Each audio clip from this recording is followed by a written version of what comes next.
So let's start. We'll do prayers all together.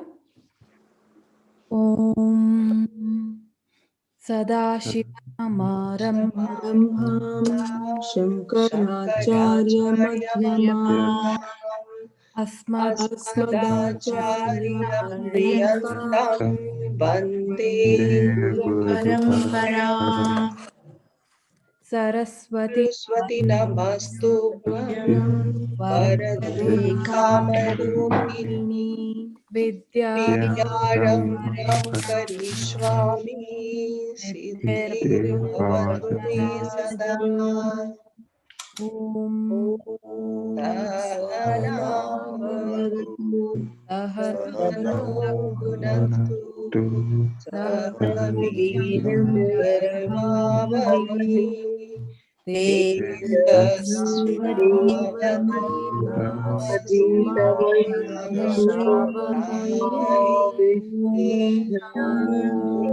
शान्ति शान्ति शान्तिः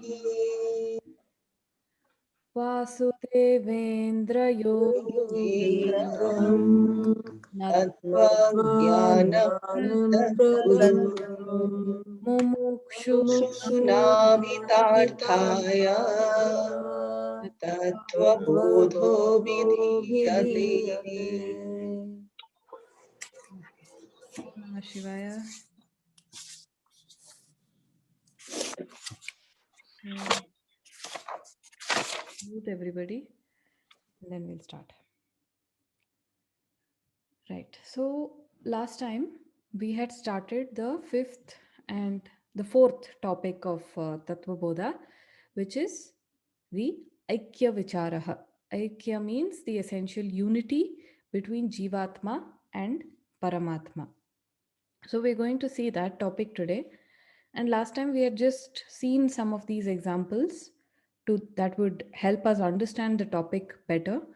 And this topic, Aikya topic, is actually the main crucial part of Vedanta. It is the crux of the whole matter. And so it is very important to understand it. And so, to help with that understanding, we're going to look at these examples. So, the first example was that the mirror is a dull object, the sun is the original source of light. But when the sun reflects on the mirror, it appears as though the mirror has its own source of light. It is difficult to separate that reflection of the sun and the mirror, right? The reflection and the mirror cannot be separated. And so, to a person who does not know, it appears as though the mirror is producing its own light. But actually, it is borrowing light from the sun. There is only one original source, and that is sunlight. And the mirror is borrowing that light and reflecting it. And in this process, it appears as though this mirror itself is self luminous, as though it has some light of its own. But actually, that is not the case. So, this was example number one. Then, example number two, which is fairly simple and straightforward, is that if there are six mirrors, six reflecting surfaces, then obviously there will be six reflections. But original sun is only one, right? Then this point says that the nature of the reflection is determined by the mirror and not by the original source of light. So if the mirror is small and dirty, then the reflection will be small and not clear. If the mirror is very big and clear, then the reflection also is very bright, very clear to see. So whatever distortions come in the reflection, that belongs to the nature of the reflecting medium and not to the original light. So the reflecting surface determines how the reflection will be. And the sun, original sun, has nothing to do with it. Then this point says that light requires a medium in order to be seen. It has to be reflected, then only we can see it. Basically, every light that we see is reflected light only. So there has to be some medium for you to perceive light. And that's why in deep space, it appears as though it is dark. If you see some photos of deep space, it appears dark. Why? Because there is nothing there. If some object comes, some planet or some asteroid, even dust, if something comes, then that object reflects light and it appears now that now you can see the object. Otherwise, in deep space, it is dark. So, for example, the sun is here, the earth is here, and light travels from the sun to the earth, right? Now, you can see the earth, it is lit up from space. The sun also is the source of light, you can see it. In between the sun and the earth, it appears dark. Can you say that light is not there? Of course, light is there. It is traveling, right? In that region, in that path, it is very much there. But you cannot see it because there is nothing there to reflect. You can see the earth because it also becomes a reflecting object. Same with the sun. The sun kind of reveals itself with its own light. But in between the sun and the earth, there is nothing. And that is why it appears as though it is dark. But that doesn't mean that light is not there. It is there, it is just not cognized because there is no object that it can reflect off of.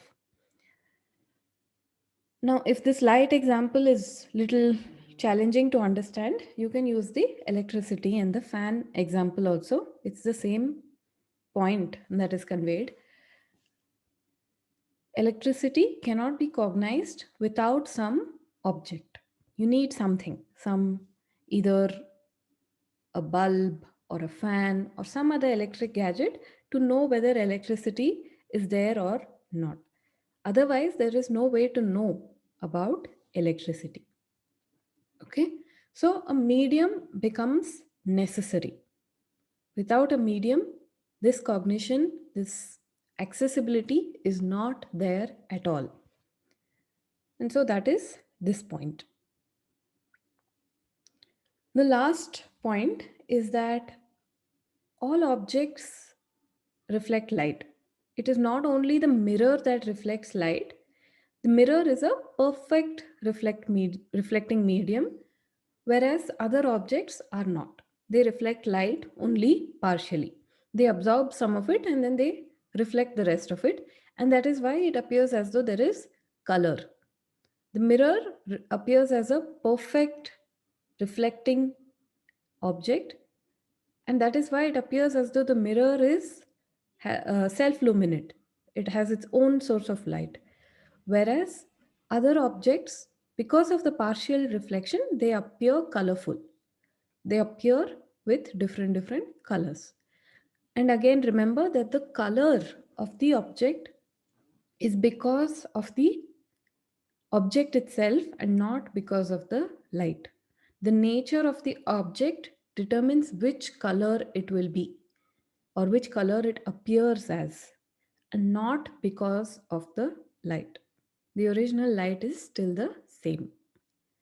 Okay, so these were the examples. Is this very clear? Have you all understood this and any doubts within this? All fine. It's clear. All, yeah. Okay, so then we can move on and then we can see this diagram. It looks like a lot is happening, but actually it's very simple. So I'll explain the diagram and then we will connect it back. Okay, so on top over here, you see this, like the sun. This is called as original consciousness. Okay, this is nothing but Brahman or Atman, the Chaitanya Tattvam, the consciousness principle. Okay, so obviously it is not like it is in some little box somewhere. It is all pervading, but just for representation purposes, it is put in this little circle. Okay, just to show that this is the source, the original consciousness. Now let us look at the left and the right. First, we'll start with the left side. It says microcosm. Microcosm means vyashti, means individual. So at the individual level, we have three bodies, right? So we have the causal body, subtle body, and the gross body. I hope you all remember Sthula Shariram, Sukshma Shariram, and Karana Shariram, right? Three bodies. Now, you remember the rule which said that if there are three mirrors, then there will be three reflections. So here there are three bodies and they all act as reflecting media. And because there are three of them, there will be three reflections, right? So this gross body is called as reflecting media 3, subtle body is reflecting medium 2, and causal body is reflecting medium 1. So RM stands for reflecting medium. And whenever there's a reflecting medium, what happens? There's a reflection. In this case, what is being reflected? Consciousness, right? From the original consciousness, it is being reflected. And so you have a reflected consciousness. RC stands for reflected consciousness. And there are three of them, right? Because three mirrors and so three reflections. So you have RC1 reflected consciousness 1, RC2 and RC3. So RC1, which is reflected consciousness 1, is the reflection from the causal body and it has a name, a technical name called prajna. RC2, the reflected consciousness number 2, is reflected on the subtle body and its technical name is Taijasa. And RC3 is reflected on the Sthula Shariram, the gross body, and its name is Vishwa. And this RC1 plus RC2 plus RC3, that is this Taijasa plus Prajna plus Vishwa, is equal to Jivatma. So what we call as Jiva, what we call as the Jivatma or the individual, this is the technical definition. It is the reflection on this composite entity of the gross, subtle, and causal body. Right? So there is a composite entity which we call as BMSC, body, mind, sense, complex. Right? And this consciousness which is reflected through that is nothing but Jivatma. And there are three bodies, gross, subtle, and causal. So there are three reflections, Prajna, Taijasa, and Vishwa. And that is why Jivatma is Prajna plus Taijasa plus Vishwa. It is the reflecting medium plus along with the original consciousness. Okay, is this clear? Yes, it Yes. is. Yeah. BMC is part of what? You said body, mind, consciousness. No, BMSC, body, S. mind, sense, complex. So it is the composite entity of the body along with the mind, along with the sense organs. So all of this backed by the consciousness. Okay. Thank you. So as an individual, we have the body, we have mind, we have sense organs, and we are conscious beings. That consciousness is borrowed from OC, original consciousness, or Atma. So when we are referring only to the Anatma portion, we say BMSC, body, mind, sense, complex. And when it is blessed by Atma, then it is Jivatma. Okay, any other questions?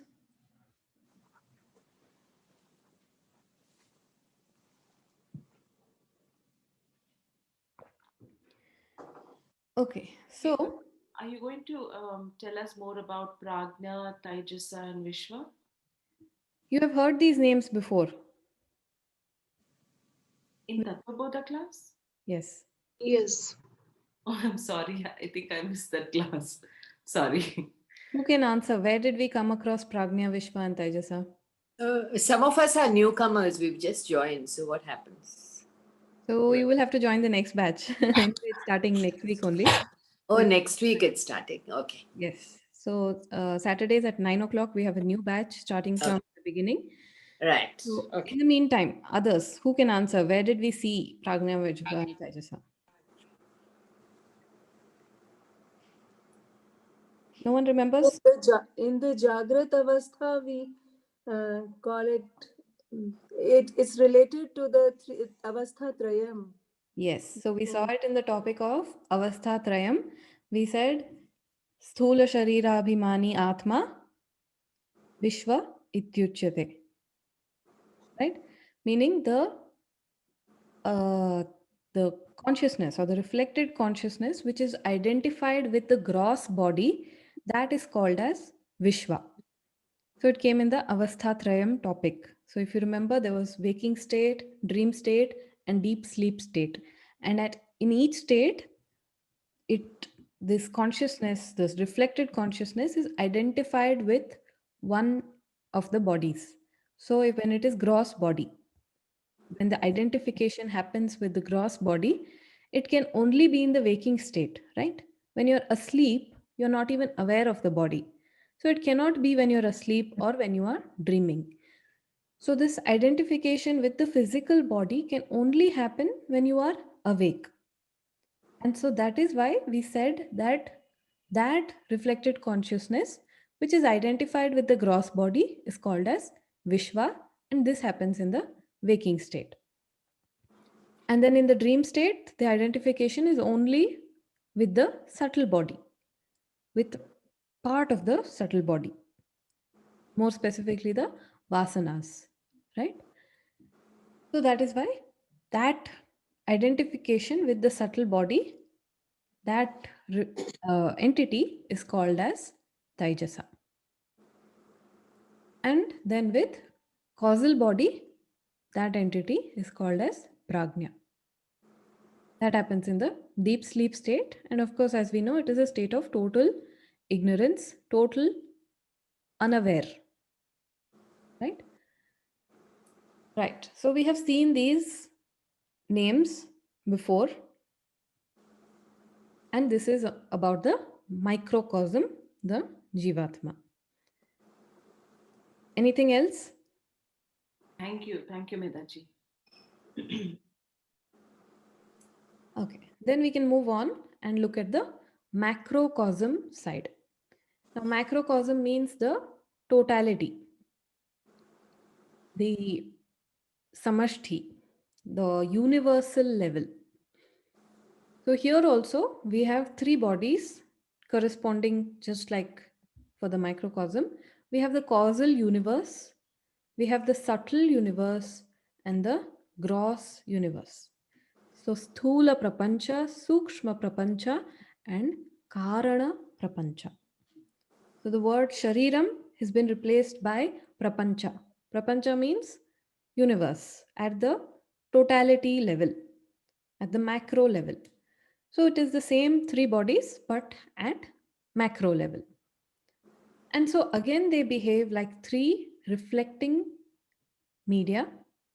And so you have RM4, RM5, and RM6. RM again stands for reflecting medium. So again, if you have three mirrors, three more reflections should come. So you have a reflection here, RC4, RC5, and RC6. And this is not just any reflection, it is reflected consciousness. And that is why RC. RC stands for reflected consciousness. So we have 4, 5, and 6 here. And these RCs also have technical names. So we have Antaryami, Hiranyagarbha, and Virat. Antaryami is the reflected consciousness of the causal universe. Hiranyagarbha is the reflected consciousness of the subtle universe, and Virat is the reflected consciousness of the gross universe. Okay. So it is just like microcosm, except this is at the totality level.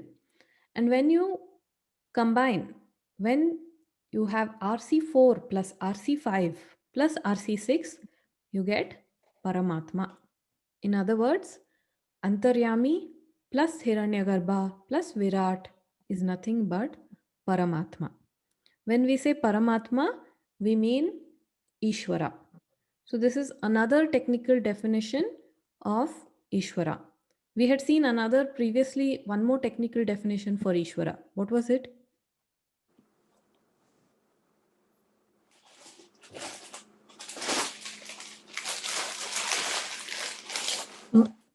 Maya Sahit Brahman. Yes, very good. Maya Sahita Brahman is also called as Ishvara. Maya Sahita Brahman means what? The Anatma plus Atma is Ishvara at the totality level.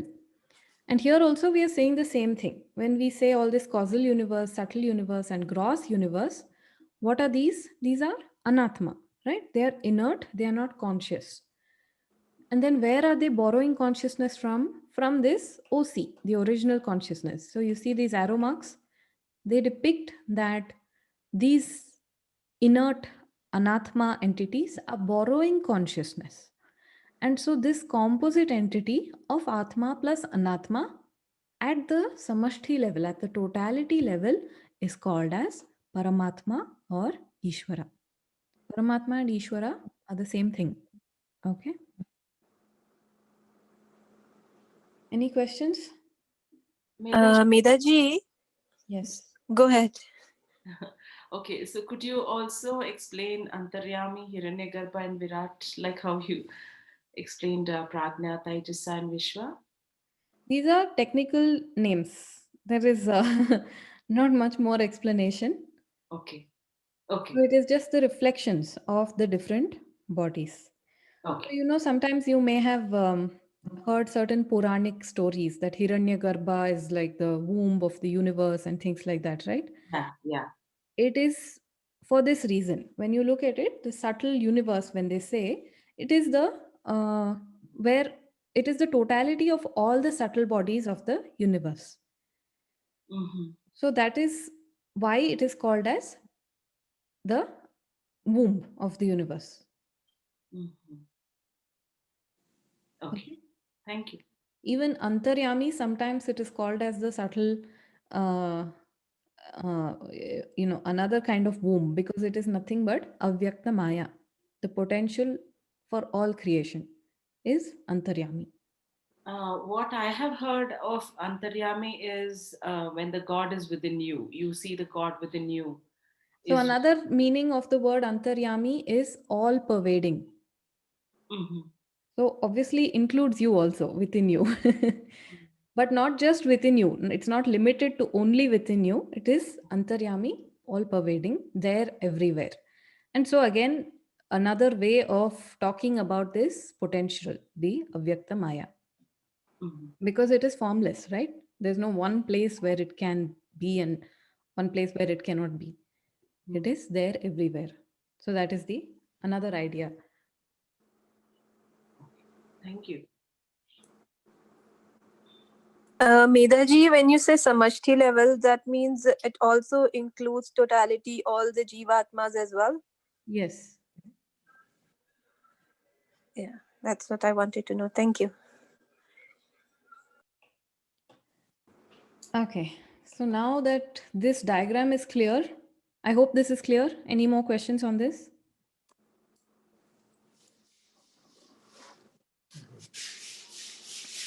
Okay, so this diagram is kind of important. Not kind of, it is actually very important. This RM topics, RC, OC, these things you have to become more and more familiar with, because going ahead in Bhagavad Gita and in many other texts, this concept keeps coming up again and again. And if you understand it very clear now, then those topics in future become very easy and very simple to understand later on. Okay, so I will send you a photograph of this diagram. So as much as possible, try to become more and more familiar with it and try to remember what RM means, RC means, and also the technical terms. Okay. So now that we have understood that this original consciousness is reflected of the different reflecting media, let us go back to the mirror and sun example and connect it. Okay, so each point we will connect. We'll go back to the very first one. So I'll just mute everybody. And then here, the mirror appears self-luminous. However, it borrows or reflects the light of the sun.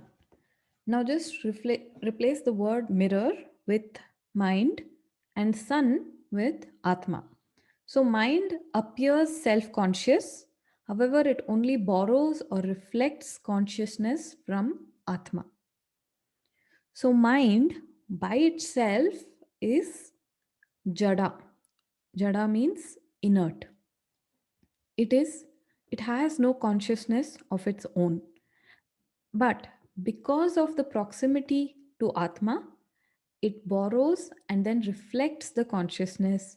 And in that process, it appears as though the mind is a self-conscious entity. But actually, that is not the case. Just like how it is difficult to separate the mirror and the reflection, it is equally difficult to separate the mind and consciousness. Is this clear?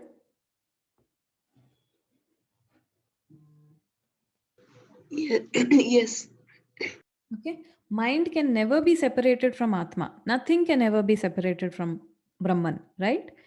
So, when this mind is in proximity with Atma, which is all the time, always, it appears as though it is self conscious. It is the nature of the mind to reflect consciousness. And that is why in this process, it appears like as though the mind has consciousness of its own, but really it doesn't. Okay. So this was point number 1. Then this point we already saw, if there are 6 mirrors, there are 6 reflections. So we saw that there are 6 reflecting media, RM1 through RM6. And so obviously there were 6 reflections. So nothing much to explain here. Then if the mirror is small and dirty, the reflection is dull. If the mirror is large and clear, the reflection is bright. The distortions belong to the mirror and the sun remains unaffected. So here, again, the idea that the nature of the reflection is because of the mirror, right? So in the same way, when we see different personalities, when we see different minds, some minds are very sharp, some minds a little dull, some minds are creative in certain aspects, and other minds are creative in different aspects. So all of this is because of the nature of the mind, of that particular mind, and not because of Atma. Brahman or Atma is unaffected and unchanging. All of these different appearances, different so-called different personalities and all these things are only because of different nature of the mind. Okay? Is this clear? And how is the nature of the mind decided? What determines the mind? Karma. Yes, the karma. Karma. The prarabdha for that particular life will determine what kind of mind or what kind of subtle body there will be for that particular life. So, if there is elephant prarabdha, then there will be an elephant subtle body and elephant mind, right? In the same way, if there is a human prarabdha, then you will get a human subtle body and human mind. Or rather, the Sukshma Sharira takes on that particular form for that particular life.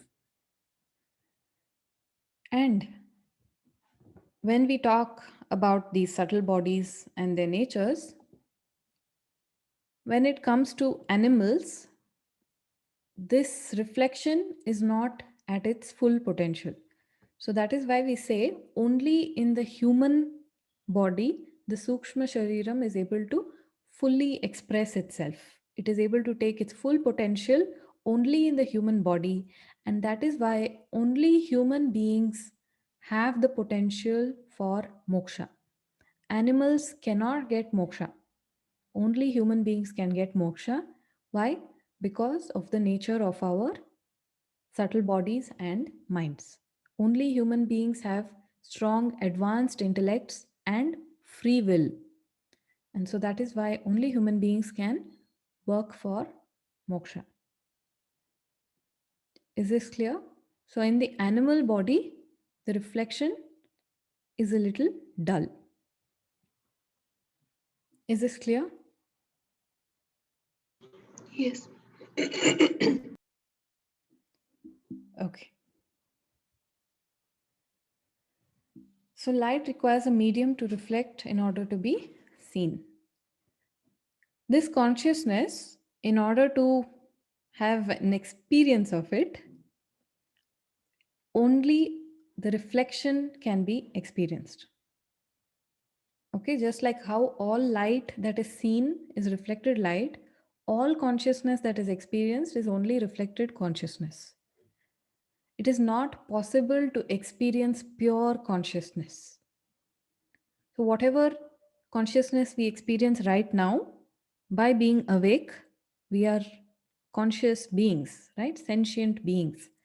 So, that is a reflection, that is reflected consciousness that we are experiencing. And that is the closest we will ever come to experiencing consciousness. Pure consciousness can never be experienced. And what is the logic behind that? Why can pure consciousness never be experienced?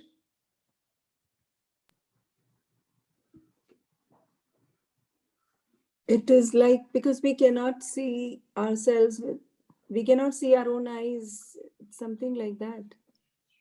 It is because it is the experiencer itself. It is the very subject. So if pure consciousness is experienced, then the question will come, who is experiencing that pure consciousness, right? There's always the experienced and the experiencer. So the moment the experiencer becomes the experienced, then the question will come, who is experiencing this then? And so it goes into an infinite regression. And that is invalid, okay, logically invalid. So that is why pure consciousness can never be experienced, just like how your eyes can never see themselves. The eyes are the seer, the very objects that do the seeing, right? And so they can never see themselves, because then the question will come, then who is seeing your own eyes? So just like how with the eyes, the closest you can ever come to seeing your own eyes is through a reflection. In the same way, the closest you will ever come to experiencing consciousness is reflected consciousness. And what is that reflected consciousness? It is what we are experiencing right now by being awake, I hope. Okay. Any questions on this? So, Medaji, when you're in that deep sleep state, Yeah. so you won't be able to see this reflected consciousness also. Yes, even the the mind is resolved. Right. But, it's a weird kind of experience in deep sleep. There is still a passive observation going on. That's why when you wake up, you can say, I slept well. How do you know you slept well? Yeah. Who was observing But that you that is slept also well? experiencing, right? You have experienced it at a level where you cannot express it. It is a resolved state. Mm. Mm. And only upon waking up, you will realize that, yes, I slept well. During deep sleep, you cannot say, I'm sleeping well. That is impossible to say, right? That I'm sleeping well. You can only say, I slept well. Mm. Does this, I don't know if this makes sense, but can we also say that you are like it's a united state, or the state of union, or where you are actually there and uh, you are experiencing it, but you're not actually experiencing it? It's not a united, we do not use the words union in Vedanta. Why? Because it's Advaita. Yes, it's Advaita. The moment you say union, it means there are two things that need to be combined. And so you're admitting to duality, right? You're admitting to Dvaita. But we are saying there is no duality, there is no Dvaita, there is no other object or no other thing. There is only one thing. So there can be no question of union when it is only one thing. So it is not the most accurate thing to say it is a united state. We say it is a resolved state. The Resolved. mind is resolved. Mhm. It is in a kind of a potential or dormant state. So is that what is called as self-realization? No, that is deep sleep when the mind is resolved. In self realization, yeah, what is self realization? We're going to see in the next couple of classes. So then you will have a very clear understanding. Okay. Okay. Self realization is just dropping the idea that I am the body, mind, sense complex, I am limited by space and time and all these things, and realizing that I am Brahman. Discovering that I am Brahman, not becoming Brahman. Please note, I don't say becoming Brahman, I'm saying discovering that I am Brahman, meaning I am already Brahman, I just don't know it. That is self realization.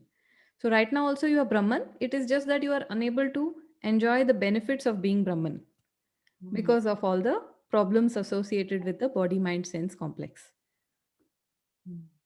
So, those problems will no longer bother you. That is what self realization means. Thank you. Okay.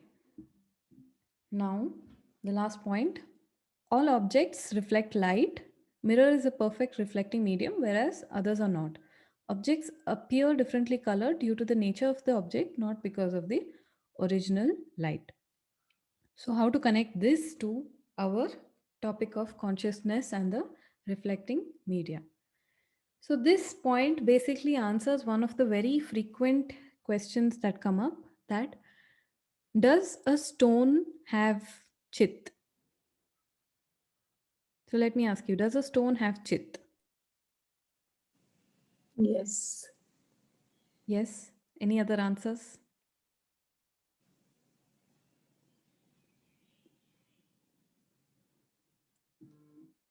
So, stone has chit. Stone has sat also, but it is unable to reflect chit. Why? Because it does not have a subtle body. Because of the subtlety of the mind, because of its very fine, refined, subtle nature, mind is able to reflect consciousness, whereas other inanimate objects are not able to reflect. So a stone has chit, it is just unable to reflect chit. And how do we say it has chit? Because stone has sat, right? So when we discussed Atma, we said that Sat, Chit, and Ananda are not three separate attributes of Atma. It's not like, okay, this part of Atma is Sat, and this part is Chit, and some other part is Ananda. It is not like that. Sat, Chit, and Ananda are three aspects of Atma that are always there. And in fact, later, some of the Upanishadic statements will say that Sat is Chit and Chit is Sat. Actually, they are not different. And of course, there Ananda also. So these Sat, Chit, and Ananda are not three separate, different things. Okay. So that is why a stone also has Chit. However, it is just not able to reflect Chit because of its gross nature. It doesn't have the subtlety to reflect Chit, which the mind does.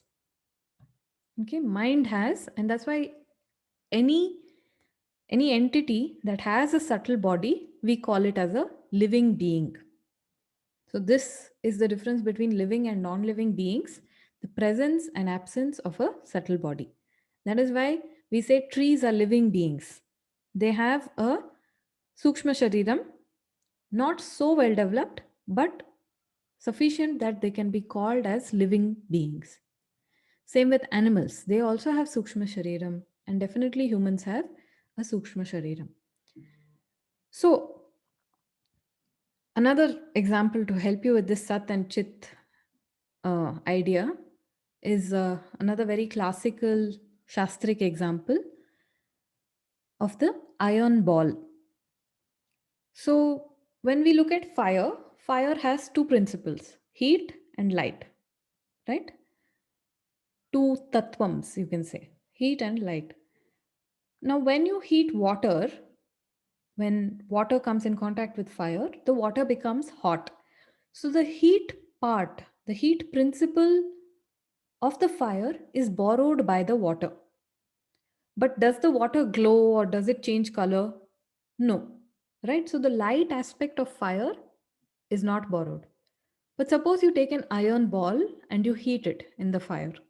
What happens? The ball becomes hot and it starts glowing a bright red color, right? So it has borrowed both the heat aspect as well as the light aspect of fire. And so, in the same way, in creation, the inanimate objects are only able to borrow or reflect Sat, whereas those objects with Sukshma Shariram are able to borrow Sat as well as Chit. They are able to reflect both. So it is not that Atma doesn't have Chit or doesn't have Sat. It is only because of the nature of the reflecting media that which aspect gets reflected is determined. So whether the object is living or non-living depends on the nature of that particular object. Whether it has the necessary equipment to reflect Chit. So another example is the electricity. So when, if you ask the question, why does the fan rotate and why does the bulb glow? It is because it is the nature of the fan to rotate. The fan doesn't know how to do anything else. It can only rotate. Whereas the bulb only knows how to glow. It doesn't know any other thing. So because of the nature of that device, the same electricity manifests differently. In the bulb, it is light, and in the fan, it is motion. It is the same electricity powering both. But because of how the device is built, it manifests differently. Okay, is this clear?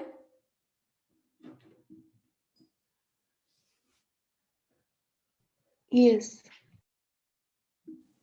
Okay. So now let's come back to our diagram. And there was one thing which we haven't still spoken about, which is this equal to symbol over here.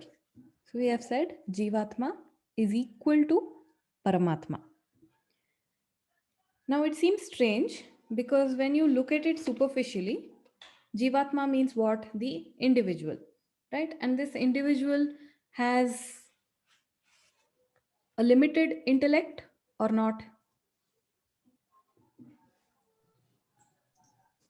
Yes. Limited intellect. Does he have limited powers or not? Yes. Yes. Limited powers.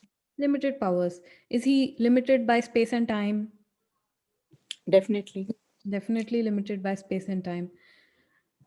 And obviously his actions are also limited, right?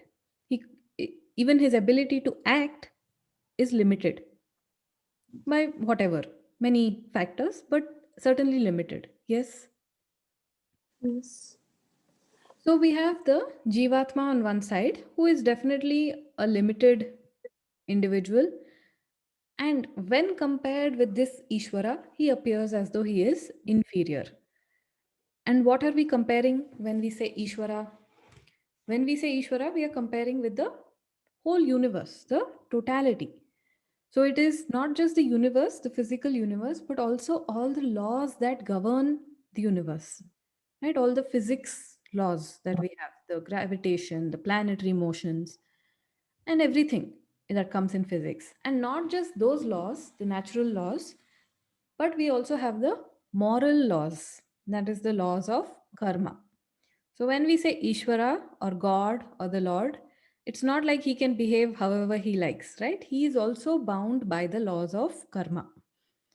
So this laws of karma, we will see that later, they also govern the universe.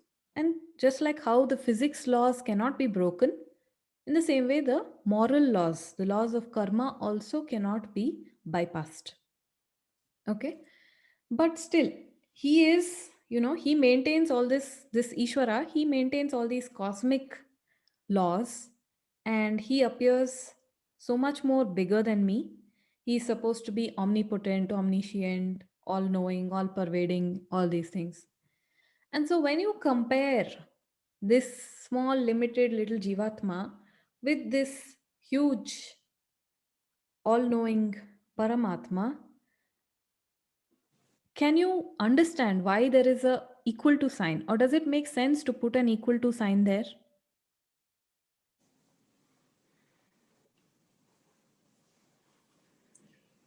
Actually, it reflects the part of Paramatma, Jivatma.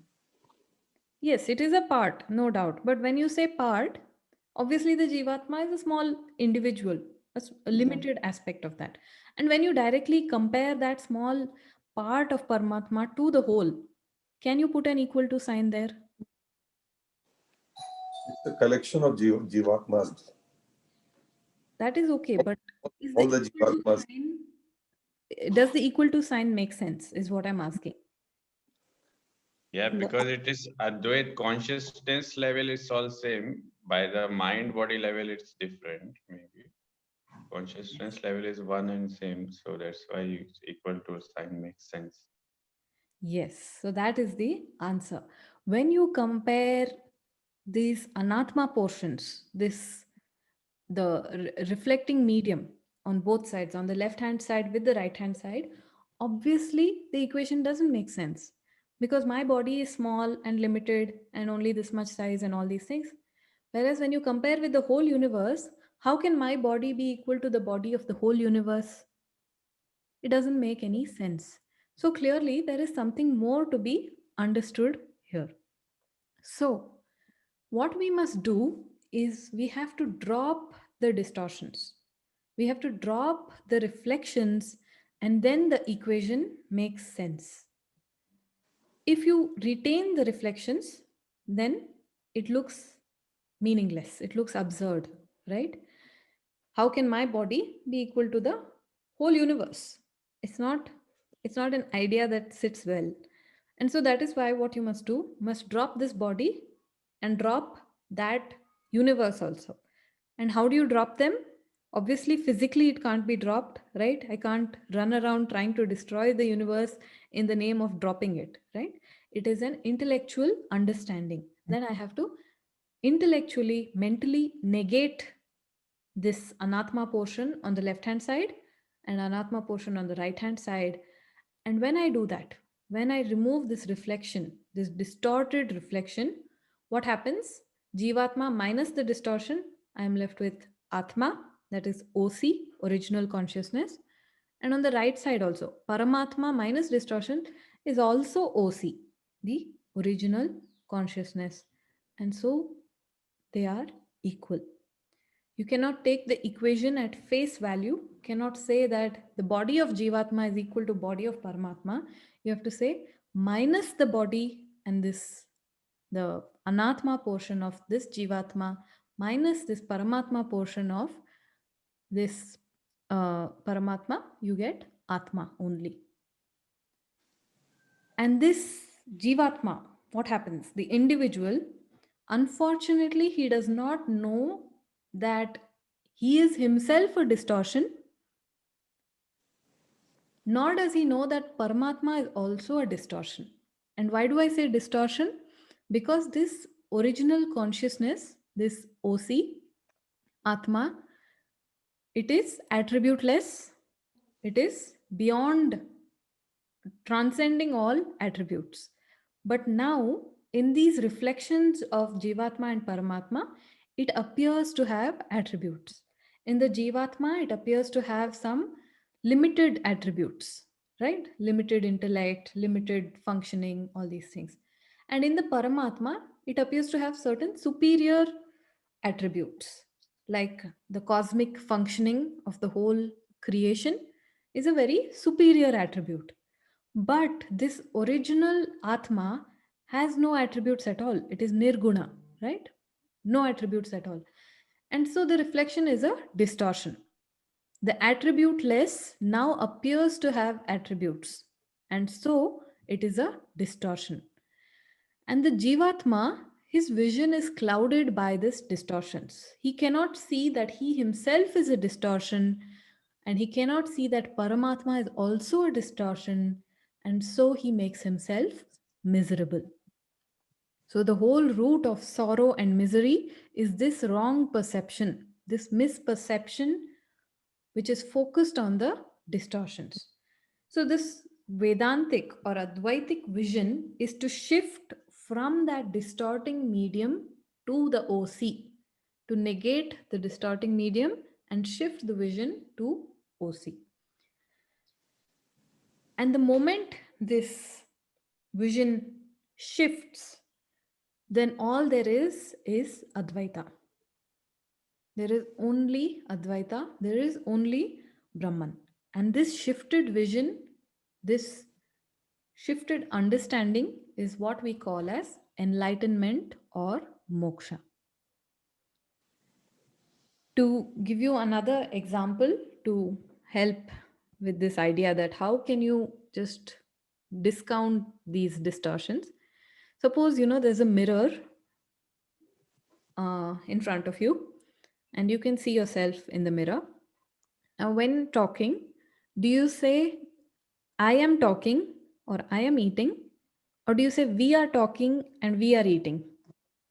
Because there's a reflection in the mirror of yourself. We say I am talking and not we. Yeah, It's, you say I it's am our talking. Yes, you say I am talking. Even if there are 3 mirrors and 3 reflections, you don't say there are 4 me's, right? You say there is one me and then there are some 3 reflections, and you say I am talking or I am eating. So naturally also, we tend to disregard the reflections. We don't count reflections. We don't say now there is 4 of me. We say there's still only 1 of me. If somebody asks how many yous are there, you say only 1, just me. You never count the mirrors or the reflections, right? Do you understand this? Yeah, you can take an example as pictures of you also. Yes, pictures also. You don't count the photos. Yeah. You don't say there are 10,000 me's. I'm sure with camera phones, we have so many photos now. So we don't say that. We only say me because there is only me. We don't count the reflections, we don't count the photos. So we disregard them. Although it appears as though there are 4 different me's, still intellectually, I disregard them because actually they are not there. There is only one me, the original me, and they are all just reflections. But unfortunately, this individual, the Jivatma, he does not know this. He does not know this when it comes to creation itself. And so he thinks there is me, and then there is this Paramatma, and then the comparison begins, and all sorts of problems begin, and of course, misery follows. So, because he doesn't know, because of his wrong vision and wrong understanding, he makes himself miserable. Is this clear?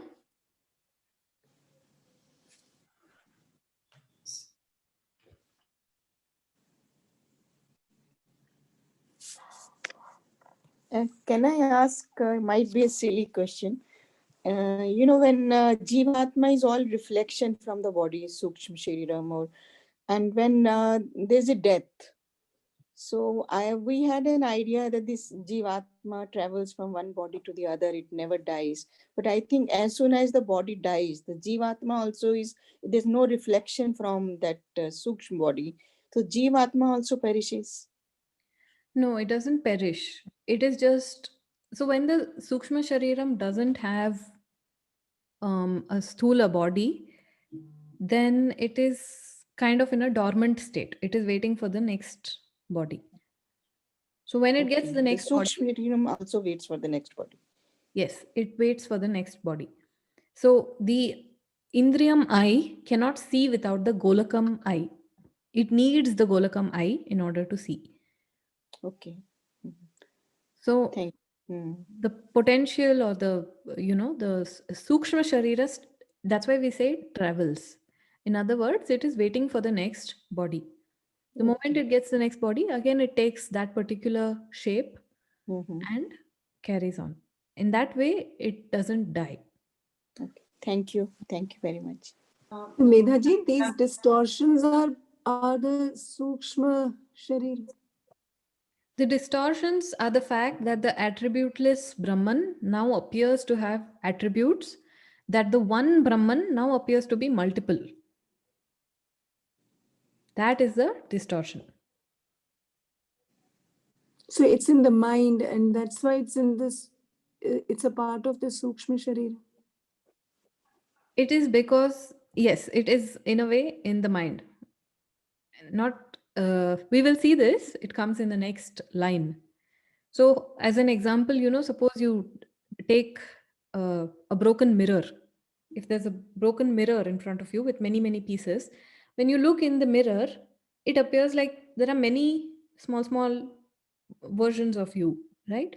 But actually, there's only one you. But because of the mirror, it appears like there are small different versions. So, the one now appears like multiple. And in the case of Atma and the creation, Atma is nirguna, but creation appears to have different gunas, different attributes.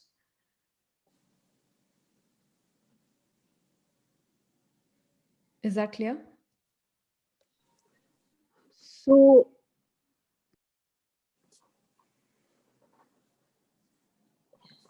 does it mean that all of us are part of one Atma? Not part of. You Or are we are? that Atma. We are. Okay. The moment All, we say part of, what is the problem with saying part of? I meant that only, that we are all one Atma. Right? Yes. So the moment you say part of, it means Atma is divided. Yeah. Then again we come back to Dvaita and duality. Yeah. So there is no Dvaita, there is no duality. It is just what we call Dvaita is basically an error that is superimposed on Advaita. So this duality is just a error on non-duality. It just appears that way.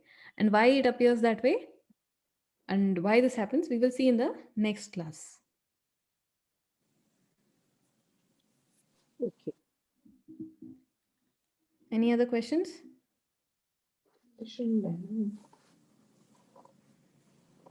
So we're actually not done with this topic. Still, there's quite a bit more. Neetaji, I had a question on this dropping of the body and the Jivatma waiting for the other body.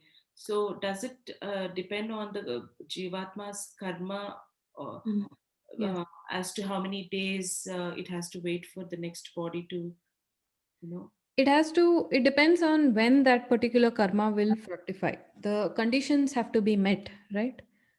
Whatever prarabdha is in store, for example, if it asks for particular type of parents or particular place of birth or something, it has to wait till those conditions are available. So and they are in a dormant state during that time. Yes. Okay, so this is a very silly question, but they say that when a grandmother dies, right? So they say that this, so she's there around somewhere here, and when a child is born in the family, they say that that person has been born as into this body. Or is that, I mean, how true is that? According to Vedanta, we don't accept those views. Okay. Okay. We do accept reincarnation, but it is difficult to trace it. That, okay, this person came back as this person, like they show in the movies. It's very difficult to trace, because look at the number of jivas that are there. In every family also, I don't know, traditionally everyone says that, if an older person dies and if there's a newborn baby, they say that that person is born, No, reborn. not necessary. It depends on the prarabdha. Okay. You don't even know if that person is going to come back as a human being or as some other creature. Or have Or let alone in this family or in this generation or even in this srishti, right? They could come back in the next srishti. We don't know. It depends on their particular prarabdha. Okay. So where is the dormant state? Where? Yeah.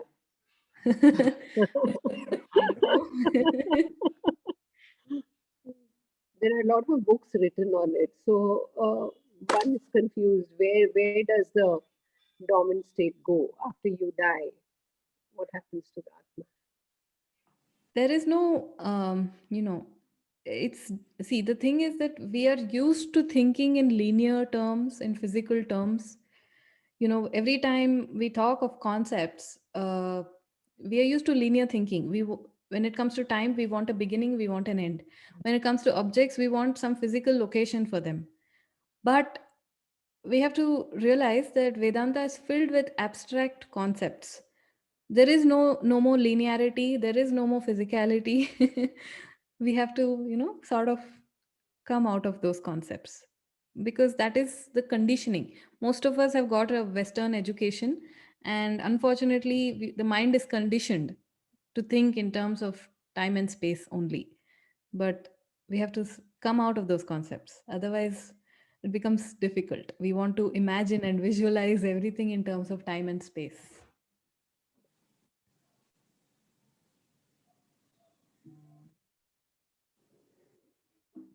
So for location of this Sukshma Sharira, I don't know whether it even has a form to have a location. We have our limitations to understand most of these concepts Yes, and a lot of things around. absolutely. Okay, thank you all. That we'll end with the prayers. Om Purnamadav Purnamidam Purnat Purnamudachyate Purnasya Purnamadaya Purnamevavashyate. Om Shanti Shanti Harihi Om Shri Namaha Harihi Om. Thank you. Thank you all. Thank you. you. Thank you so much. Thank you. Thank you very much. Thank you. Thank you very much. Clarity. So as you all know, next week we have a new batch of Tattva Bodha starting. Saturdays at 9 o'clock. So if you would like to join, please do register.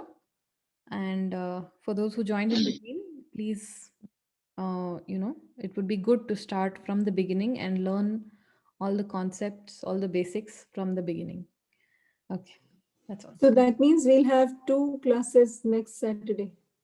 If you're joining both, yes. Yes, yes. Yes. Then yes, 7 o'clock will be this class and 9 o'clock will be the new batch. Okay. Okay. Thank you all. See you next Thank week. you so much.